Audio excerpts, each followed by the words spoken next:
আসো আসো, আমার ঘরে আসো। বাইরে তোরা এমন কেন করিস? আমার দেহে আর কুলাইবে না। চলো বিয়ে করে ফেলি। হে তেহনি কিসের বিয়া? এত টেনশন। হে কাজ কামবাল করি না, টেনশন তো থাকবই। ফেসবুকে পিচ্চি থেকে শুরু করে বুড়া বুড়া বেটা ফ্রেন্ড রিকোয়েস্ট পাঠায়, ইনবক্সে বলে আরো ছবি দাও। মনে হয় আমি চকলেট। তাহলে ছবি ছাড়িস না, পুরুষের মুখে এক অন্তরে আরেক। ওই শুনো মাইয়া, আমি তোমার বিয়ে করবো। আমার বিদেশে বিজনেস, বাড়ি, গাড়ি, টাকা সব আছে। চাচা চলেন কাজী অফিস, পরীক্ষার মানে বাপ। ও চাচি, ও চাচি, মনে আছে বার বলছিলেন মেয়ে যদি এসএসসি তে ফেল করে তাহলে রিকশাওয়ালার সাথে বিয়ে দিবেন। কেবারে বগুড়া চ্যাংরা ফ্যাংরা ক্যাংকা আসো বারে।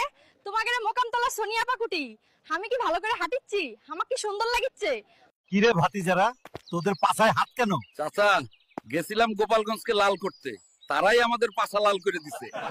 তুমি কেন পড়াশোনা শিখে আসোনি? গতকাল আমার বাসায় চোর ঢুকেছে। কিভাবে তোমার বাসায় চোর ঢুকেছে সেটা ইংরেজিতে বলো। কাটিং দ্য বাশের বেরা, ডুকিং দ্য চোর, টেকিং দ্য মালামাল, going the door, bamboo stick খারা খারা, তাহার মধ্যে পেরাক মারা। চাচা, হেনা কই? আর বাড়ি ঘরে তো সুন্দর করে সাজাইলা কেন? আজকে হেনার মুসলিমানি। বাস্তিরা জীবনে কারবাল ফেলাইলে, দেখো আর 15 কিনছি না। তোমার চাচিরে নিয়ে কক্সবাজার যাইতেছি খেলতে। আরে কি বলো?